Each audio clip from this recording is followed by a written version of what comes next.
now. Thank you. We're here in studio. So, yeah. So the expectation is it's going to be just a little bit noisy at times. Not going to be able to really do anything about that. Sorry. But what we are going to do is start with this. So great evening once again. And I would just love to know where all of you are tuning in from. So if you will, please drop that in the comments. I want to know where you are tuning in from. And since we got the noise already, I'd just like to take a moment and ask everybody if you will wish my daughter Brittany, who is in the studio as well, a very happy birthday. Today is her birthday, and as you know, I do my podcast every Wednesday without fail, God willing, and so we had to hold off on the celebratory cake and whatnot until afterwards. So she thought she was going to go home and get a cake and celebrate by herself, but little did she know, we're all celebrating with you. So happy birthday once again, and thank you for commenting. And let's go ahead and begin. So welcome once again to the SONYA Dungeee podcast, where conversation is always the essence of the soul. I am your host, SONYA Dungeee, and of course, I'm still bringing the heat to the YouTube, Facebook, and the Instagram streets. And tonight's episode 147 is being sponsored, as always, by Always Destined for Greatness, LLC. So our viewer base has been growing, and I'd like to thank all of you for that. And as a result, either from watching live or watching the replay later, there have been people who are new and are new tonight. And I would like to share a little bit of my story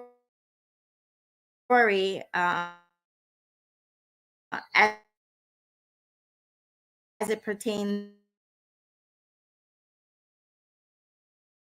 to the reason why on January the 23rd of 2021 at 12 p.m. Eastern Standard Time at the VA hospital in Northport, New York, as I sat holding my dad's left hand, crying, screaming, shaking, not wanting to be there, knowing what was to happen,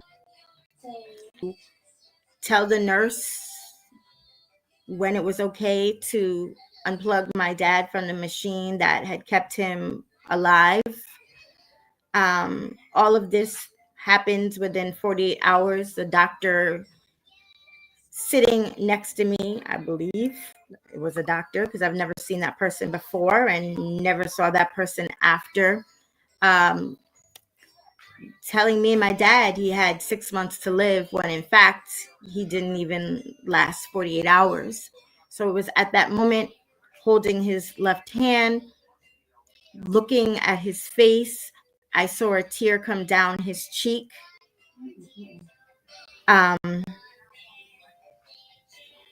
And I watched my dad take his last breath here on this earth and his first in heaven. At that very moment, I lost control. For 342 days, I was out of control. You see, I spiraled out of control into this dark place. I didn't do drugs. I didn't drink. I didn't do any of those things. I just isolated myself. I went back and forth to the cemetery every chance I could get, several times in 1 week. And that was to Calverton National Cemetery, which was about 20 minutes straight from my home, if that. I stayed inside. Because it was COVID, the height of COVID, and I wasn't working in the office. I was at home. So I would come out of my room, walk across the living room into my shishu room, my office space. I would turn on my system. I would do my 6.5, 7.5 hour stint, whatever it was that I was assigned to for that day.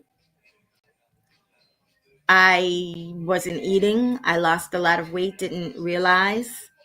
At the end of my shift, I would shut everything down, shut the door, walk back across the living room into my bedroom and shut the door. And I was that hamster or that gerbil, if you will, on a wheel, just going around and around and around, doing the same thing every single day. I had 3 grandchildren at the time, now 4.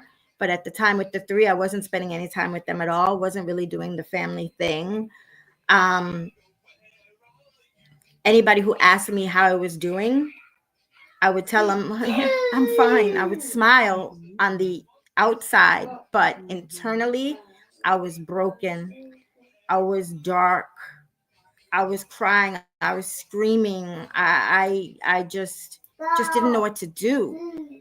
And this lasted for, like I said, 342 days until I decided enough was enough and I couldn't do this anymore. And it was like I kept hearing my dad say, Sonia Simone, and I knew my dad would not tolerate that. I knew that that's not what my dad would have wanted for me. He raised his children a certain ways with expectation, and I wasn't living up to that. So it wasn't until I made that conscious decision and I seeked out a coach, a mentor, community, and started to invest in myself and do personal development. And I did the work. I showed up. I never missed a single class to this day ever, because I knew that there was more. I knew that God had a purpose for me. That I knew. I just wasn't really sure what it could be. That pain was just awful. And once I really started investing in myself, and when I really trusted in the Lord, and when I started to just follow what I was supposed to do, I started reading the Bible. I started to watch church. I went to church online. I paid attention to what was being poured into me. And I leaned on my community, even when I didn't realize that that's what I was doing, because I just knew that they were there.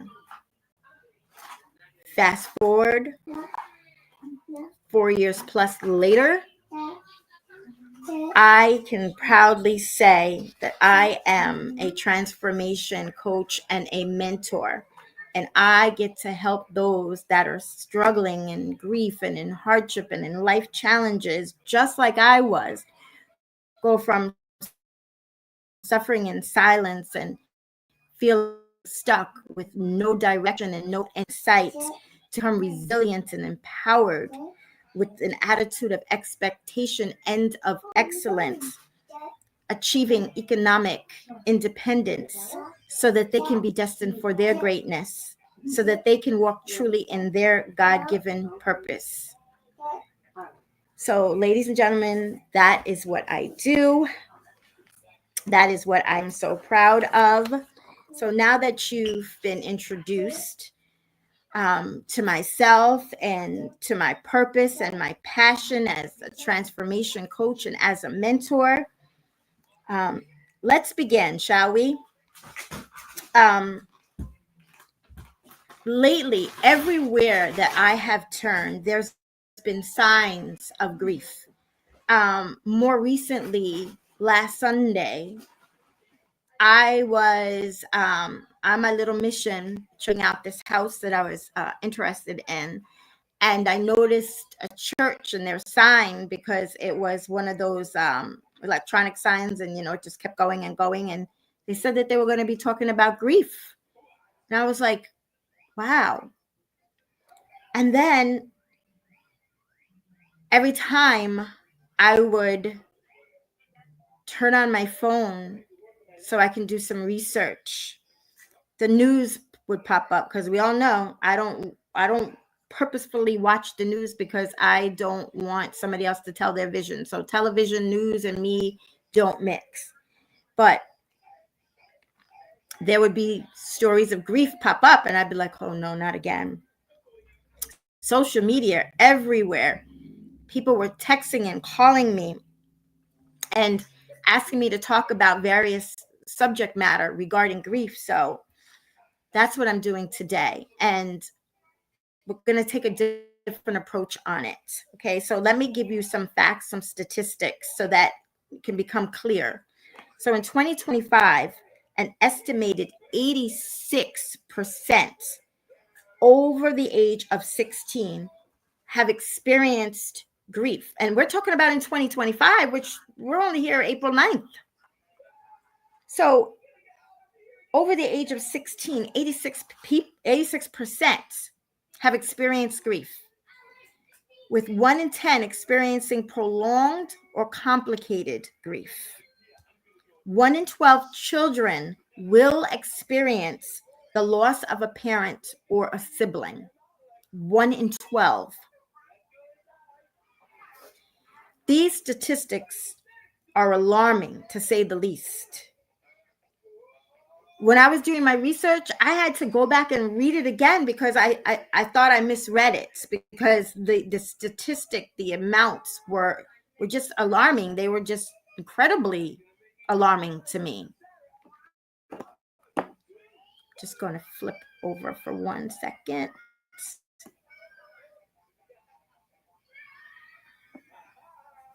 Thank you. Great evening. Great evening from Jacksonville, from Harlem. Yes. From Florida as well, from Washington, D.C. And thank you for the well wishes for Brittany. Brittany, they're telling you happy birthday.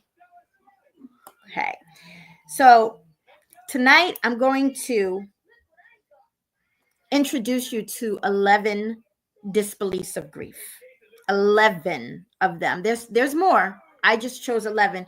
And some we're going to spend a little bit more time on, and some we're just going to mention briefly. There's no one that's more important than the other, but for the sake of time, I chose these 11.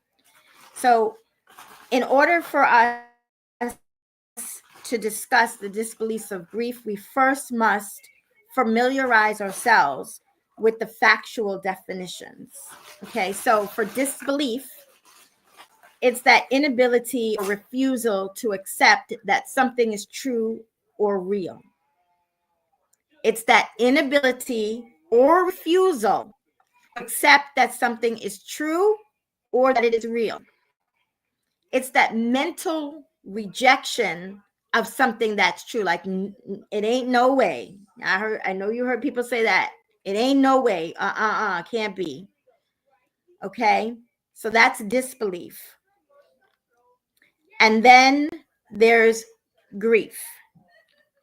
Grief is that experience of coping with loss.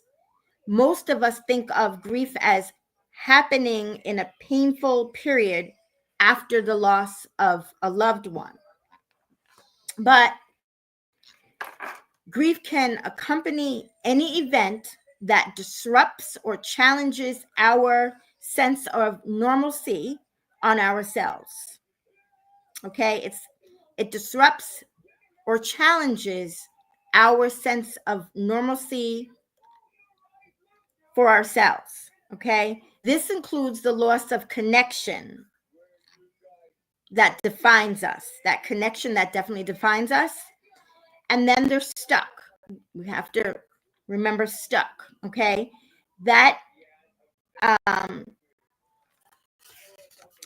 stuck is that intense sorrow and that emotional pain associated with loss persists for an extended period, significantly impacting daily life and hindering the ability to progress forward and find true meaning.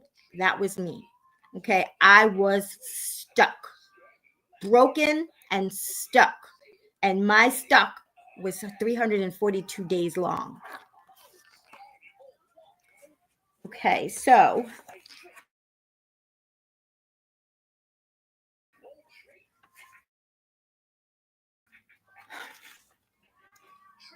I truly want to have this heart-to-heart conversation with everybody tonight. Okay, about the area to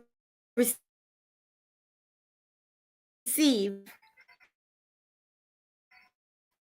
Please comment ready so that we can be. I just want to make everybody is good. You have understanding thus far of what stuck is.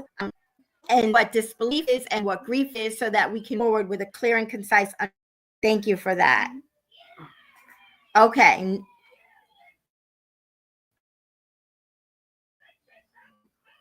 All right. Now that you're ready, I'm reading the comments as we go.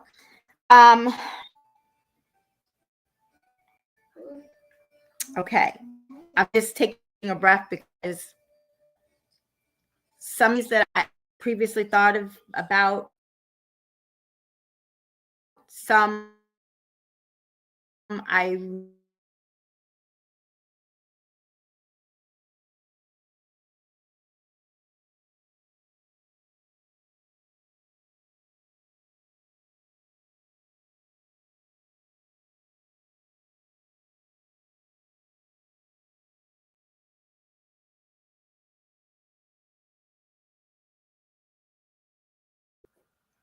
and they have validity in their grief. Okay. So it looks like we came out for a minute and came back. So I just want to say that again. So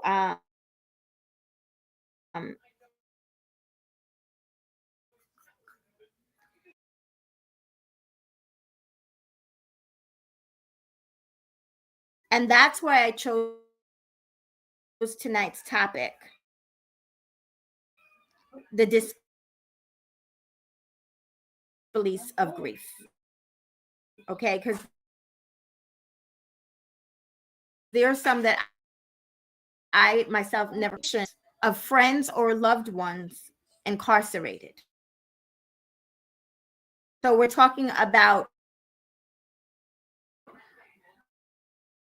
those that are incarcerated, and okay, that can bring on a deeper sense of grief. It truly can.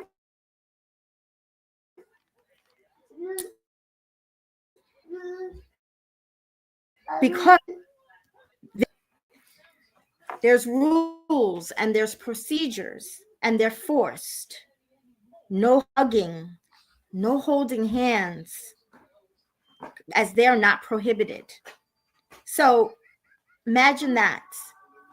You bring a child to see their loved one, and they can't hug them. They can't be held. There's anniversaries, there's holidays that come and go with no celebration. Transportation to and from, it's a hardship, especially when the incarceration is not local. Her time, it's unbearable, and the children are greatly affected. There are also court costs, attorney fees, commissary to leave, hotel stays to pay for. And how do you explain that to a child? You either don't take the child with you when you visit, and then have to explain where that loved one is. Why doesn't that child see that loved one? Whether it be a parent, family member, someone that they've been close to. And speaking of children, brings us to number 2. Rebellious children. A parent or guardian suffers grief when a child becomes hard to manage. Their grades tank. They don't follow a curfew. They sneak out of the house. They don't come home for days. They just walk around, come and go when they please. Or they run away.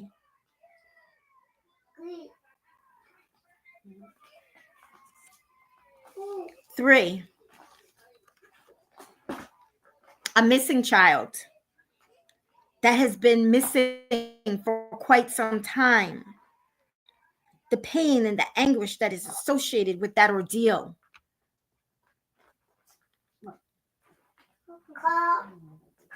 Empty nesters. Now, when I heard empty nesters, the first thing that crossed my mind was that commercial where the parents are in the room and they're planning what they're going to do with the child's room. As soon as that child leaves for college, they're going to do all these wonderful things.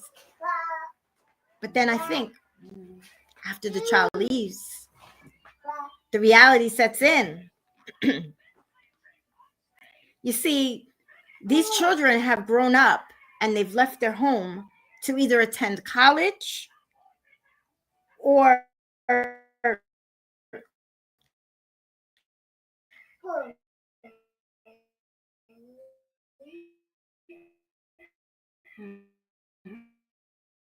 because they're going into their own homes, or they're going to pursue goals and their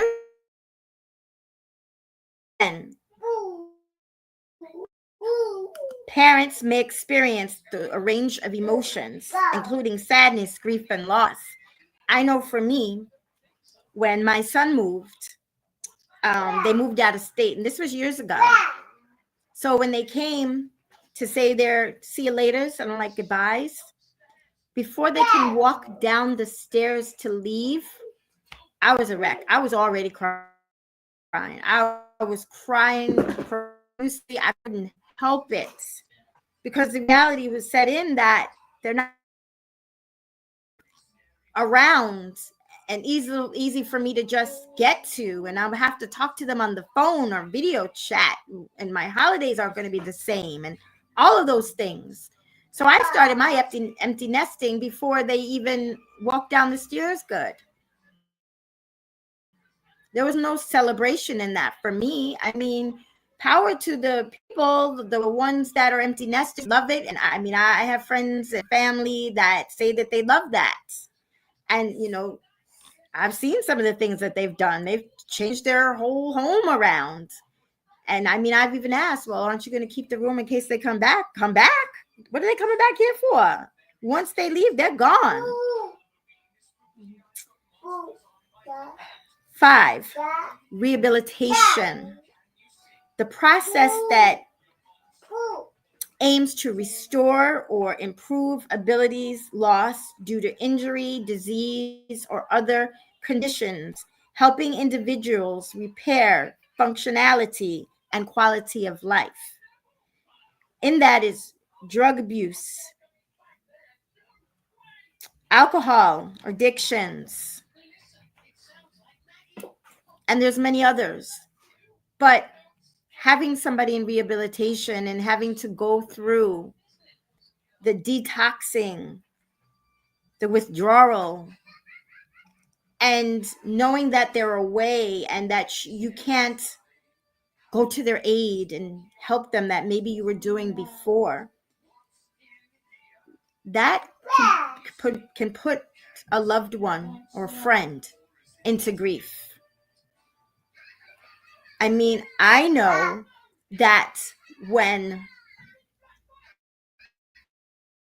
a friend of my son's, who I always say is my son too, he had to go to rehabilitation. He had to go to rehab. I cried the day that he left. You see, I was instrumental in getting someone to help me to get him there. I was sad. I was grieving. I was fearful of what might happen if he wasn't close enough for my son to be at his aid if he needed him, or for me to be there when it was too much for my son to help his friends.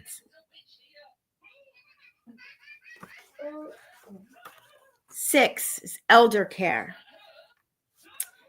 Taking care of elder parents without the help of others to avoid a nursing home or a rehab. It's very difficult. You see, when that doctor that I saw in those moments and never again caught me off guard and told my dad and me that he had 6 months to live, I started going in overdrive. I started making phone calls. I was like, my dad is going to come and he's going to stay with me. I am going to take all my furniture out of my room. My room was big and it had a bathroom. I already started calling to start getting a hospital bed and everything in place. And my dad was going to live his best life for those 6 months in my head. You see, I thought I was that Hercules. And yes, I had siblings, but they weren't in New York with me. I knew that I was just going to be able to do this. So I was already grieving before the grief, trying to get in my mind how I was going to do this to avoid my dad having to go to a nursing home. And then the opposite situation was with my mother. You see, my mother landed in a rehab that was also a nursing home, as they say. I did everything that I possibly could to get her out of there and into a facility where she could have her own apartment and still be helped. And between that and the pandemic and everything else that followed, my mom ended up passing on June 24th of 2023. And in that, when doing this research, I really thought back to how people go so hard while they're being slapped in the face for doing it. And it goes unnoticed and it's not appreciated. And that feeling also comes from the person that they're taking care of, because you see, Alzheimer's and different things set in.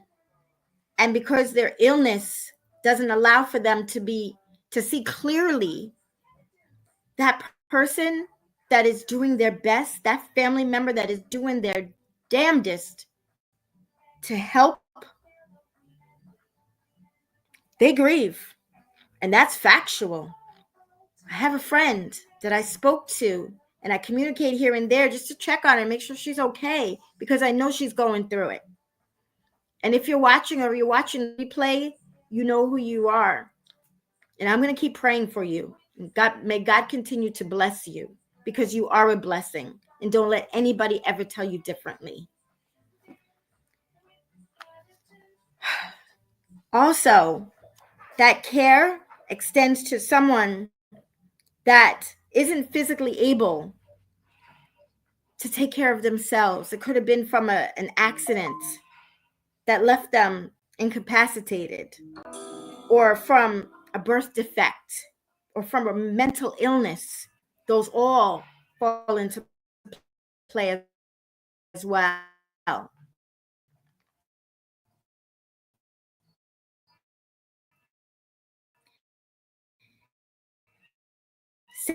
7, stuck in a financial situation. You don't know how you're going to pay a bill. You don't know how to survive through it all. Because you see, if you have a paycheck, that paycheck does not cover your day-to-day expenses. Or, sadly, if you're on medication and you have to pay for that medication, that could put you in a serious financial situation. And I've heard many a story of that as well. I've been on the line at a pharmacy waiting my turn to pick up my prescription. And I can't tell you how many times there was an elderly person in front of me, and they had to pay into their medications. And the astronomical amount that I heard the cashier say, that was heart-wrenching, to say the least. That would put them in a larger financial situation, especially when you're waiting on a monthly check. And in that monthly check, you have to pay to have a roof over your head.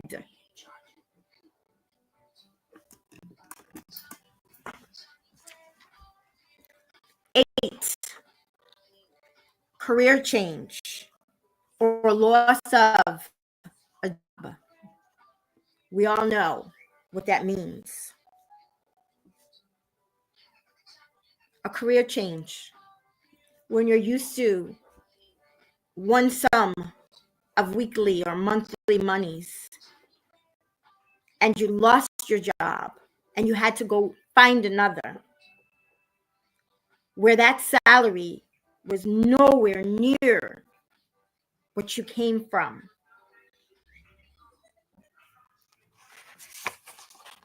And number 9, stuck in guilt. Stuck in guilt. And that can mean many things,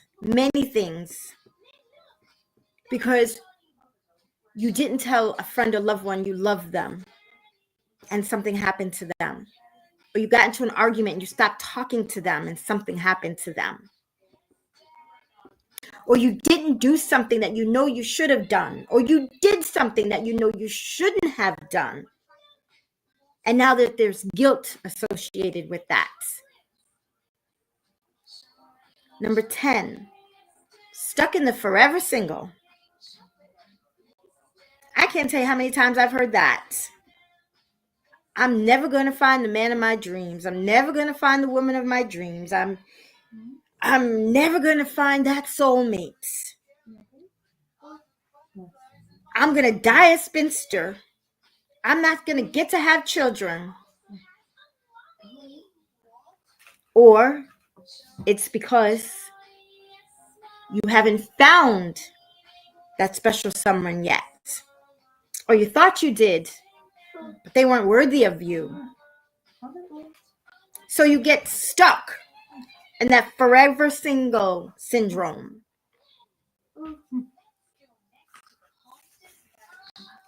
And lastly, lifestyle shifts. Unhealthy relationships, weight gain, divorce, to name a few.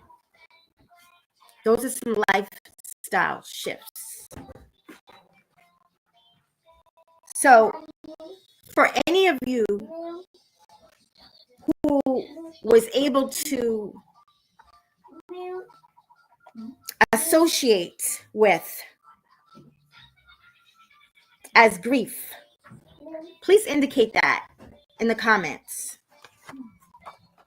If you receive value, please post that in the comments, value.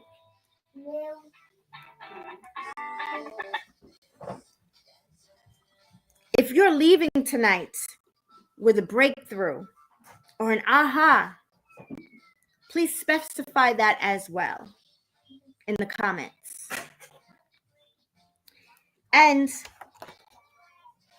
if you're still thinking about the 11,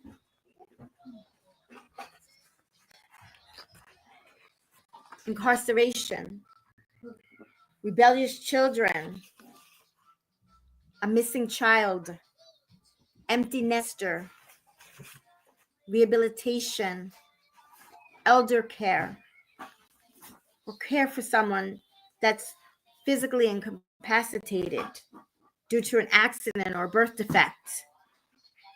7, stuck in a financial situation. 8, career change or loss of. 9, stuck in guilt. 10, stuck in forever single. 11, a lifestyle shift. Or if something resonated with what I've said and you feel that someone you know would benefit on what was discussed tonight, please like, please comment, please send the recording once I post it tonight to them, and invite them to subscribe to the Sonya Dungeee podcast on YouTube, or join on Facebook, or on Instagram, Always Destined for Greatness. Lastly, please save the dates of Wednesday, May the 7th at 7 p.m. The topic will be 5 steps to transform from stuck to living a purposeful, resilient life. And I will be dropping the link next Wednesday at some point after the Sonya Dungeee podcast, episode 148. So before we part, just want to go in and read the comments. Yes, time management can also be grief, and you had a breakthrough. Amen. Thank you so much for that. We are going to be having a segment on time management in the near future as well. Yes, and it is hard to explain in a child's case, especially when a loved one isn't coming home. Thank you for the comments. I definitely appreciate all of you taking the time to comment. And I want to leave you with this. We have to keep resilient in 2025. There's no ifs, there's no doubts, there's no maybes. I don't want to hear shoulda, woulda, couldas later. We need to be resilient in 2025, and that's what we have been talking about. If you are having a hard time, you know how to reach me through DM, text, email, calls. I'm here for you.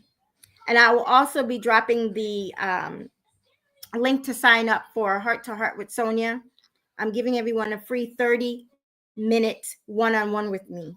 I do have a lot of time, especially coming up next week, because I took a couple of days off. And so my mission will be to fill that calendar. And I know who's been watching and I know who's been commenting, and I'm going to be reaching out to you as well. And as we close tonight,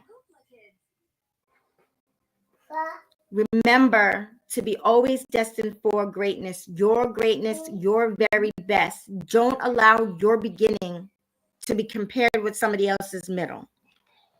So on that note, be safe, stay well. God bless you all. I'll be popping up again real soon. Bye for now.